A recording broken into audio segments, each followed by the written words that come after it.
Thank you, Mr. Chair. Mr. Schultz, welcome.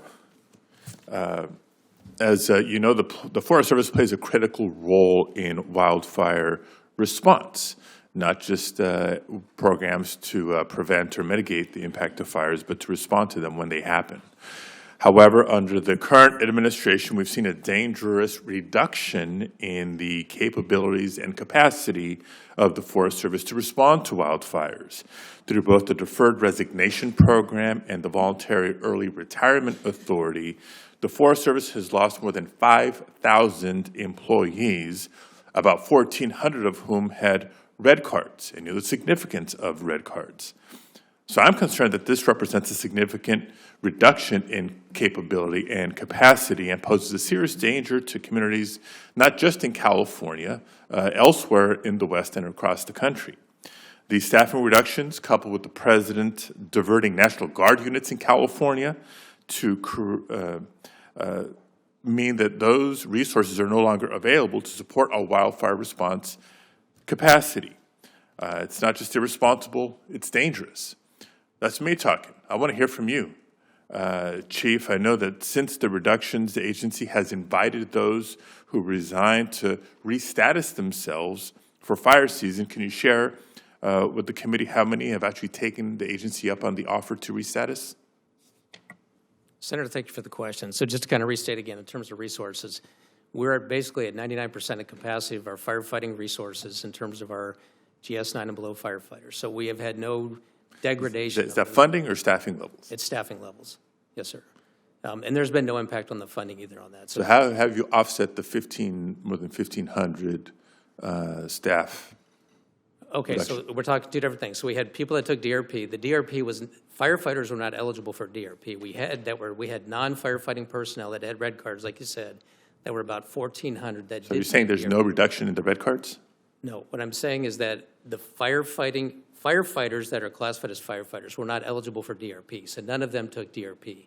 We had other staff that were non-fire personnel that do have red cards, and we had, like you mentioned, we had about, I think we had 4,000 took DRP and another 1,000 that retired outside of DRP, and there was about 1,400 that did have red cards. So those are the folks that you're referring to. We don't have numbers yet. They've just been kind of coming back on in the last couple of weeks, and as we get those numbers, we can get them to you, but we have reached out, as you indicated, to those 1,400 and allowed for them to come back, and not just allow, but encourage them to come back. We have a process for them to come back and support us this year through the end of September. Yeah, well, I'm going to eagerly await those numbers and regular reports and updates because red cards are significant. Even those that are not firefighters serving critical roles that support the firefighting activity.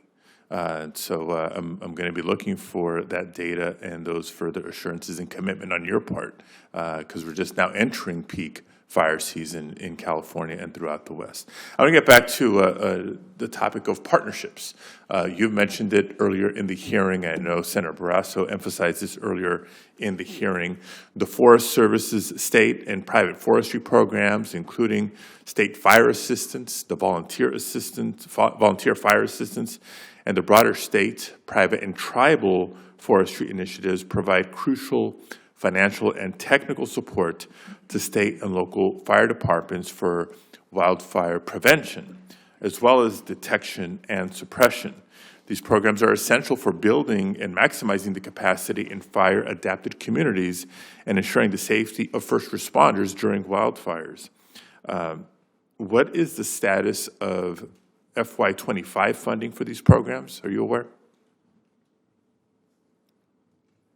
And I guess alongside with that, what's your confidence level in getting the funding out by the August 15th deadline? Sure. Thank you, sir. So, Senator, the fiscal year 25, we're still working with OMB on that request. So we're looking to finalize that here probably within the next couple of weeks. Look, that worries me. I don't mean to cut you off. Yes. The deadline to get this out is August 15th. We're a month out, and you're still finalizing the numbers? So Q4 numbers for 25 are still being finalized for some of those programs. Yes, sir. That should be a big red flag for all of us. Let me make one other important point as my time is running out. From past fires in California, including Santa Rosa, years ago, Los Angeles more recently.